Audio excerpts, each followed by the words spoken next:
Ave Maria Purissima, in the name of the Father, and the Son, and the Holy Spirit, amen. Just a brief note, St. Paul in the Epistle Day talks about being taken up to the third heaven. And just for clarity, sometimes people don't really understand how they talked about things in the old days. The first heaven is like our atmosphere. The second heaven is what we would call outer space. And the third heaven is what we would call heaven. So when you hear about that in the scriptures, that's what he's talking about. There is what we would call heaven. Okay. As a punishment for their sins of rebellion and idolatry, the people of God spent 7 years as captives in the pagan kingdom of Babylon. And as we saw last week, during the whole season from Septimisima until Easter, the liturgy symbolizes the Babylonian captivity. It's reminding us of the world of sin in which we find ourselves struggling in until we're released from our bondage and allowed to enter into the heavenly Jerusalem, which is symbolized in the liturgy from Easter to Pentecost. In Psalm 136, the people of God mourn their exile, and we quote, "By the rivers of Babylon, there we sat and wept when we remembered Zion. On the willows we hung up our instruments. They that led us into captivity required of us songs, and they that carried us away said, Sing to us of the songs of Zion. How shall we sing the song of the Lord in a strange land?" Close quote. So the people of God are weeping and mourning down in Babylon, and they're unable to sing the songs of the Lord during this exile, which is symbolized in the liturgy during this season by the suppression of the Gloria and the Alleluia. And the mourning is also symbolized by the violet vestments. Last week, we also spent some time considering some of the damage we all suffer from the original sin, one of the weak points at which this Babylonian culture in which we find ourselves attacks us. Let's review. Man's a creature made in the image and likeness of God, with a body and an immortal soul, a spiritual soul, which is meant for union with God. He's created in a state of original justice. He was showered with heavenly gifts. But when the first man, our father Adam, committed the original sin, he threw away the state of original justice. He threw away supernatural grace. He threw away the gifts of integrity, impassibility, and immortality. He threw away friendship with God and chose bondage to Satan. Man became subject to hard work, suffering, sickness, and death. Man landed in a state of fallen nature in which doing good is difficult, the intellect is darkened, the will is weak, and man suffers from his passions rising up in rebellion against right reason, and that rebellion is known as concupiscence. And all that means, right now, for all of us, instead of being led by reason, we can easily be led by our passions and our appetites. But when we're being led by our passions or emotions instead of our reason, then we're actually being unreasonable. And in fact, to the very degree that we're being led by our passions, to that very degree, we're no longer acting like men. We're actually acting like beasts, with one major difference is that beasts can't act below their nature. So in other words, we saw that concupiscence inclines us strongly towards sin. So that's reality. Before the fall, because of the gift of integrity, human nature was perfectly ordered, so man loved God above all things and certainly more than himself.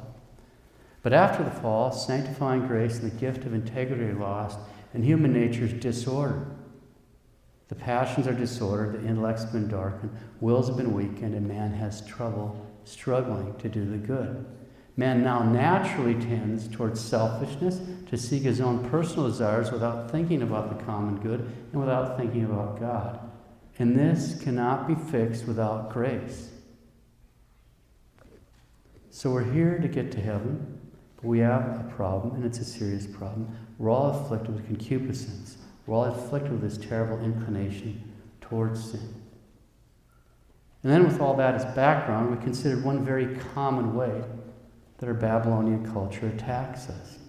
We noted that in spite of the fact that we all suffer from concupiscence, the serious problem with our sense appetites, which are in rebellion against right reason, advertisers typically attack us at this weak point by appealing to our concupiscence, by appealing to our passions and emotions. And we noted that since most of our advertising is set up specifically to appeal to a power which inclines us towards sin, that means it's actually set up to tempt us.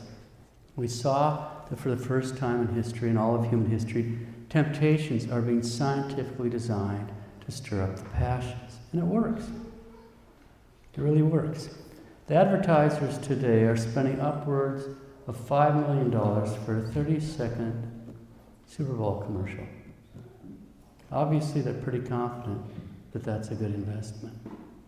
I didn't say a moral investment.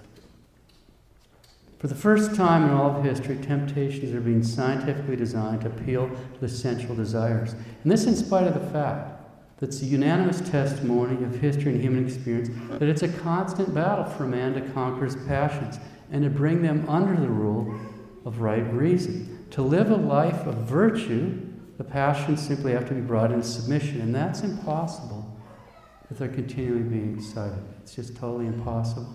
To live a virtuous life, the passions have to be brought into submission. And you can't do that if they're constantly being excited. So much for the review. Last week we started this little discussion with an example of children's cereal. Now that's something sweet, something that's meant to appeal to our taste buds, to our desire to eat. Now obviously there's an even greater desire. There's only one appetite that's stronger than desire for food, and that God has placed in us in order to preserve the human race, the desire to procreate. St. Thomas points out that with regard to this desire, the sense appetites are the most strongly moved because of the vehemence of the pleasure. And you don't need me to tell you, the mass media of this toxic Babylonian culture is absolutely drenched with sensual images meant to stimulate and promote that desire. Sensual imagery that tempts and beckons men, the deadly sin of lust, is everywhere. You can't buy a bottle of milk in the grocery store without having to run a gauntlet. It's everywhere. That's not accidental either. Not only is it not accidental, that kind of imagery has consequences, lots of serious social consequences. And let's see why. Suppose some man goes home to see his wife and unexpectedly finds someone else in there. Right then and there, he totally flips out and kills the intruder. It's a crime of passion. Everybody knows that in a crime of passion, a man's passions have literally overridden his reason, so he's actually not in his right mind completely when he commits the crime. We can all see the difference between a killing done in the heat of passion and one done in cold blood. In a cold-blooded crime, the murderer coolly, calmly, carefully, dispassionately plans the execution of his victim. So these two examples make the point that when we look at the effect that the passions have on the actions of fallen men like us, not just crimes but our actions, we have two possible extremes. At one end, a man can be led away by his passions till he's all the way out of his mind. Well, at the other, he's acting coolly and calmly like you would when solving a math problem. So he's cool as a cucumber or a raging maniac. Those are kind of the two extremes, right? Once we see that, it's easy to understand the effect that sins against purity, sins of lust, have on a man. Because of the violent effect of the passions excited by lust, the mental state of a man under influence of lust is hovering somewhere towards the one extreme of the passions, where if it's all the way pegged to be out of his mind due to passion extreme. But it's over there. It's on that side of the meter. That's the effect that inflaming those passions have on a man. St. Thomas says, quote, "Lust increases the force of concupiscence and weakens the strength of the mind. The reason and the will are most grievously disordered by lust." Close quote. Lust increases the force of concupiscence, it inflames the passions, and it weakens the strength of the mind. The reason and the will are most grievously disordered by lust. Now, with all that as background, that the mental state of a man under the influence of lust is grievously disordered and is somewhere over on the side of the passion extreme, all the way where we could go all the way to the out of the mind. Given that, let's take a few minutes to consider the short-term and long-term effects of sins against purity. Short-term effects. According to St. Thomas, sins of lust give rise to a series of 4 problems in the intellect. The first is intellectual blindness. The image and the imagination is messed up because of the violent excitement that lust causes in the passions. So these raging passions color the image, so to speak, which means that the picture of reality that in the imagination is fuzzy and blurred and exaggerated in the parts that are attractive. Now, because the image and the imagination is messed up, the intellect, which relies on the imagination to stay in contact with reality, just isn't getting a clear focus. In fact, it can't. All that's available is a distorted, passion-overridden picture, okay? So lust just whacks the thought processes out of kilter. The more perverted the sins, the more the passions distort the image, and so the more out of whack the mental picture becomes.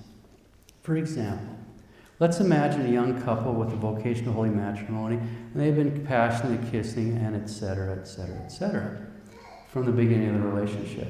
Which, by the way, passionate kissing is a privilege reserved completely for the married. All those passions are God's gift to the married and to no one else. And to deliberately stir them up, say by passionate kissing, is a mortal sin for the unmarried. Okay, so this young couple has been getting carried away, and there are serious consequences to that kind of behavior. Because this stirs up violent emotions, or violent excitement, rather, in the passions, the image the young man has of the young lady, and vice versa, the image in his imagination is distorted by those excited feelings. These raging passions distort the image so that the image of the person is basically clouded over with a steamy mist of passion. Now, because the image and imagination is so clouded over, his intellect, which relies on his imagination to stay in contact with reality, just can't get a clear picture. It can't. It isn't getting one because it can't. All that's available is a distorted, passion-overridden picture, okay? So this passionate behavior just whacks the thought processes out the kilter. The more repeated or the more perverted the passionate behavior, the more the resultant passions fog up that image. And so the more steamy and out of focus the mental picture becomes, okay? St. Thomas calls this problem intellectual blindness. Remember, the clearer the image we have of some object, like the person we're considering marrying, the clearer the understanding we can come to. The more confused or messed up the image we get of the person, the more hazy our understanding will be. Now think about what that means for this young couple. This means that neither of the two parties involved can actually get a clear picture of the other person. Neither of them can you get a clear picture of the other person. Now notice what happens when he looks at her, or thinks about her, or she thinks about him, or looks at him. Instead of being able to get a calm, relatively clear, balanced assessment of the person, the flames of passion have distorted the image they have of each other. And the more excited they allow themselves to get, the more disturbed that image is, and so the more profound the blindness. By steaming up their minds with illegitimate pleasures, they've actually really gummed up their ability to judge whether or not this is the right person in marriage. Is this the right person for me to marry? And the more repeated and the more perverted the passionate behavior, the more the passions distort that image of the other, and so the more gummed up their judgment becomes. And this is a judgment which directly impacts their happiness in this life and the next. Once we see this and understand this, it's easy to see why the honeymoon is supposed to come after the marriage, and also why so many marriage problems start cropping up as the flames of passion naturally start cooling over the years. They really didn't know that person like that. They knew them biblically before they knew them as another person. And that's the wrong order. We continue. This intellectual blindness directly affects the decision-making process. Because of this blindness, the whole process of choosing the right means to get something done gets knocked out of kilter. Now, without going through all the details, in a nutshell, here's what happens. When someone who has committed a sin of lust is trying to make a practical judgment concerning the object of his passion, in other words, when he's trying to decide how to do something, when he's trying to decide what's the best way to get this done, he's got some real problems. His unruly passions have distorted the lustful man's imagination, which, as we've seen, cause mental blindness. And even though intellectually he may have a clear understanding of how a problem ought to be solved. He can't clearly see how to solve this particular problem. He may understand the principles, but he can't completely put them into practice. Now, why is that? We'll look at a concrete sort of this problem in just a minute, but first we'll go through the steps of the decision-making process following St. Thomas very closely. In the process of making a practical judgment, a judgment of how to do something, the first step is to consider the different options. What are different ways I could get this done? In the case of the lustful man, because of his mental blindness, he's not in complete contact with reality. Since he's not in complete contact with reality, since he has his warped, passion-distorted picture to work with, he doesn't have the ability to carefully judge the circumstances. So he makes rash decisions. He seizes on a possible solution without carefully considering all the options. Then that's compounded by thoughtlessness. That's an inability to thoughtfully consider and compare to determine whether or not this particular solution he selected is the best method. Why? Because his mental blindness and rashness prevent him from carefully weighing the decision to make sure this really is the best solution. And then to top it off, he's troubled by inconstancy. He can't stick to his decision. He can't decisively command something to be done, even when he knows it's the right thing to do, since he's such a slave to his passions.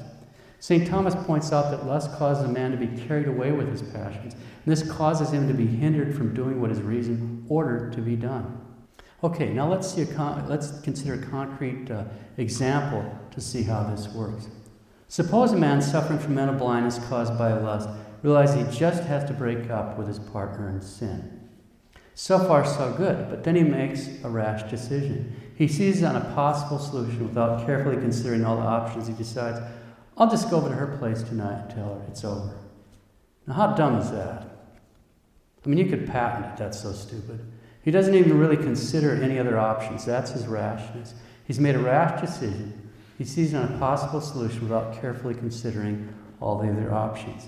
Then his mental blindness and rashness prevent him from really taking stock of the situation and said, wow, if I really want to break up with her, maybe this isn't really the best way to do it. Well, duh.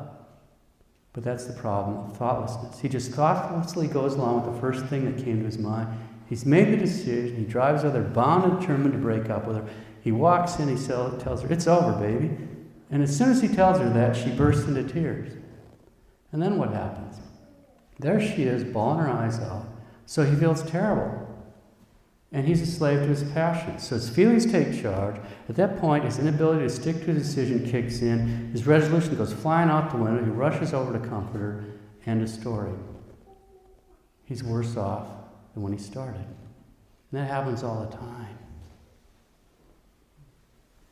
That happens all the time. Inconstancy means a young man or young woman can't stick to decisions concerning the object of passion or their partner. He can't decisively command something to be done, even when he knows darn good and well it's the right thing to do. As we've just seen, he may very well decide that he just has to break up with the girl. They may even try to break up. But because he's now enslaved to his passions, he may very well be unable to stick to his resolution.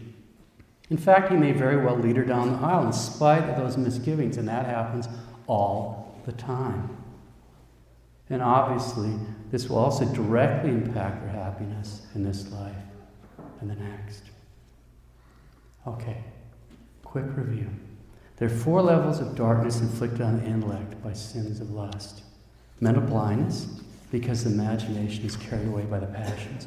Rashness in judgment, because a man blinded by lust can't see clearly exactly what is appropriate in this situation. Thoughtlessness, because this man's blindness and rashness keep him from carefully considering and choosing the best of his options. And inconstancy, because this man is so carried away by his passions, he's actually hindered from doing what his reason tells him ought to be done.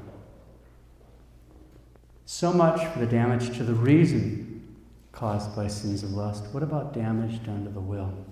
There are also a series of problems here. In the first place, because of the disordered state of a lustful man, the basic setting for his will is self-love. Why? Because he has a disordered desire for sinful pleasure, and so he longs to please himself. And the natural result of the state of self-love is hatred of God. A lustful man is unwilling to separate himself from his sin. He's in love with his pleasure in himself, and so naturally he hates God. Why? Because God absolutely forbids the pleasure this man so passionately desires. Look at how some of these poor people will howl and wail at the church or invent a new non-judgmental God that affirms them in their sins. Now, besides self-love and the accompanying hatred of God, it's also to see why the will of the lustful man is set towards the love of this world. Why? Because he longs to gratify his passions. He's in love with worldly pleasures. And the natural result of loving this world is despair of the future life. Why? Because a man in love with carnal pleasures realizes at some level that spiritual growth requires denying himself and separating himself from the sins of lust.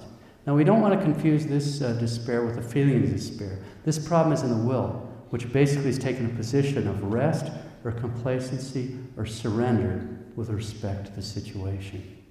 That's why it's not uncommon to hear people enslaved by sins of lust utter horrifying remarks like, well, I'll just go to hell. That's where all my friends are going to be. God forbid. His worldly friends may indeed end up down there, but there isn't any comfort or companionship in hell. No one has any friends in hell. Nobody. A perfect example of love of this world and despair of the future life were given a few years in an interview with a well-known degenerate who said, quote, "I do not believe in a biblical God. I would believe in a God who created this world, who would indeed give us an afterlife. An afterlife would be a really good deal. Yeah, I would vote in favor of that. But in the meantime, I urge one and all to live this life as if there is no reward in the afterlife." Close quote. Well, in that one line, he really captures the essence of the love of this world and despair of the next. Live this life as if there is no reward in the afterlife. Well, gee, that's just really profound. He died this last September, so he knows the truth now. We're speaking, of course, about Hugh Hefner, who, terrifyingly enough, seems to have given no sign whatsoever of repentance. So the problems in the will of the lustful man are self-love, hatred of God, love of this world, and despair of the future life. Now that we've taken a quick look at the short-term problems that sins against purity cause the individual sinner, let's take a quick look at the long-term problems they cause. The long-term effect. St. Thomas, quote, "There is no sin in which the devil takes so much delight as in impurity, because the flesh is strongly inclined to that vice, and he that falls into it can be rescued from it only with difficulty." Close quote. Because the flesh is strongly inclined to that vice, he that falls into it can be rescued from it only with difficulty. In other words, over the long term, sins against purity place the sinner in bondage. There's a simple rule. The more repeated the sins, the more perverted the sins, the more terrible the bondage. Why? Because the more the sins are repeated, the more perverted they are, the more the passions are inflamed and escape the rule of reason.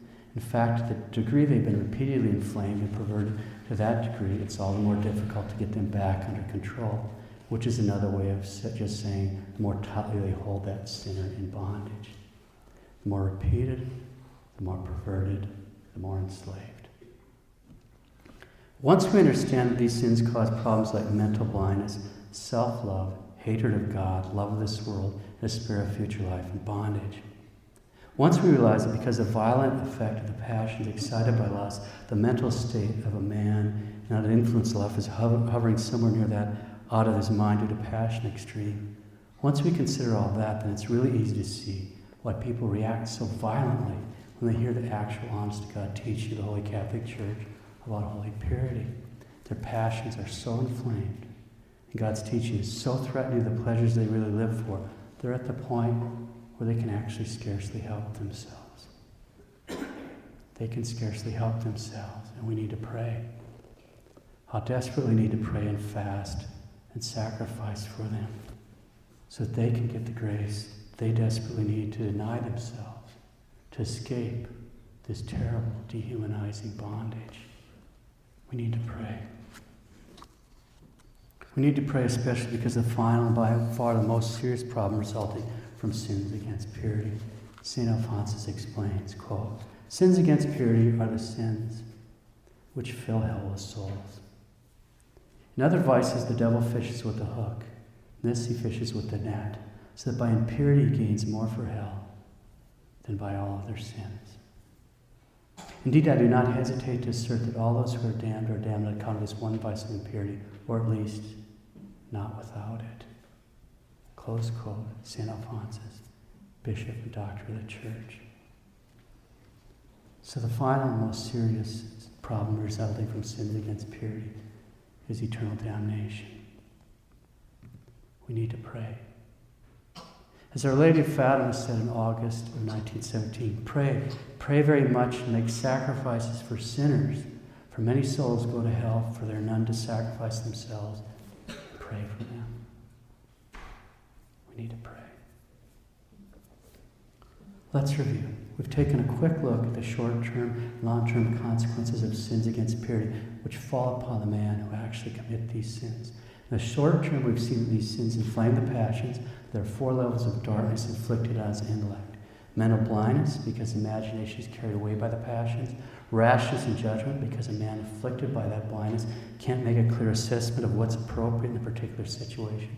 Thoughtlessness, because this man's blindness, rashness, keep him from carefully considering and choosing the best of his options. And inconstancy, because this man is so carried away by his passions, he's actually hindering from doing what his reason tells him ought to be done.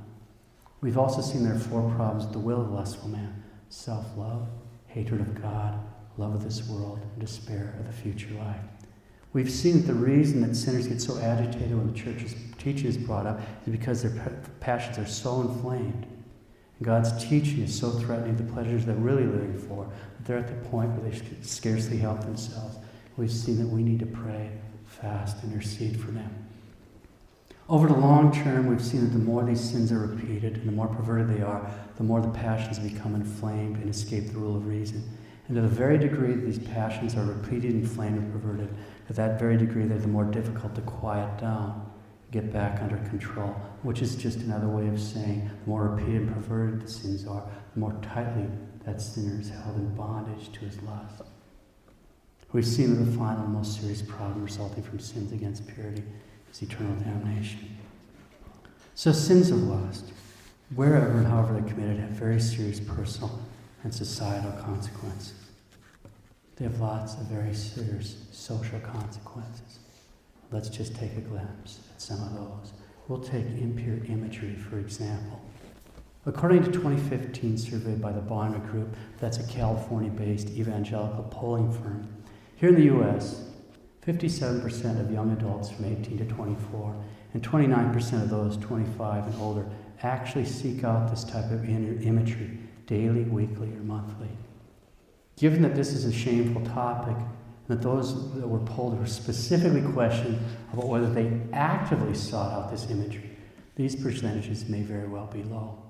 Other polls give much higher percentages. Now keep in mind that the more often these images are looked at, the more perverted they are, the more the passions of the viewer become inflamed and escape the rule of reason. And to the very degree that the passions become repeatedly inflamed and perverted, to that very degree they're more difficult to quiet down, get back under control, which, as we've seen, is another way of seeing the more perverted and repeated the sins, the more tightly that sinner is held in bondage. It doesn't end there. The more inflamed, perverted his passions become, the more the mental state of that man moves towards the out of his mind due to passion extreme. To that very degree, he's going to have more difficulty in controlling his passions of the flesh, anger, gluttony, and lust. Now stop and ponder the damage, the short-term and long-term damage inflicted on society by those sins. Think about what we've just heard. As of 2015, 50% of young adults from 18 to 24, 29% of those 25 and older actually seek out this type of imagery daily, weekly, or monthly. What are we saying? We're saying that when we have a society in which millions, literally millions of people in that society are committing serious sins against purity, that society will be inflected by a profound intellectual and spiritual blindness. Think about that. Think about that. And that's not all. If this behavior continues unopposed, because of the very force of millions of sinners increasingly unable to control their passions, because of the very force of millions of sinners living ever closer to that out of their mind because of passion extreme, that society is doomed to descend either into anarchy, which is always followed by tyranny, or the tyranny will be imposed before the anarchy breaks out. Why is that? Because there's only two ways to control man. There's only two ways to control man: from the inside with virtue, or from the outside with force. There's only two ways to control man: from the inside with virtue, from the outside with force. And if there's one thing those statistics tell us, it's that we as an American people are not virtuous. We are not virtuous. We are a vicious people. The Constitution is only a piece of paper. And given a society like ours, that's just about how much it's worth too. We are a vicious people, and you can't vote your way out of vice and into virtue. There's only two ways to control men: from the inside with virtue, or from the outside with force.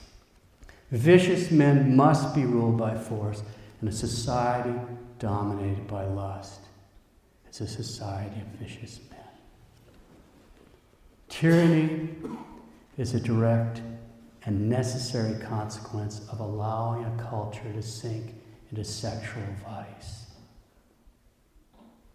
Tyranny is a necessary and direct consequence of allowing a culture to sink into sexual vice. So here we are in Babylon, surrounded by so many millions in bondage. Millions upon millions, blinded in bondage. Blinded in bondage, and yet they love their chains. They love their chains.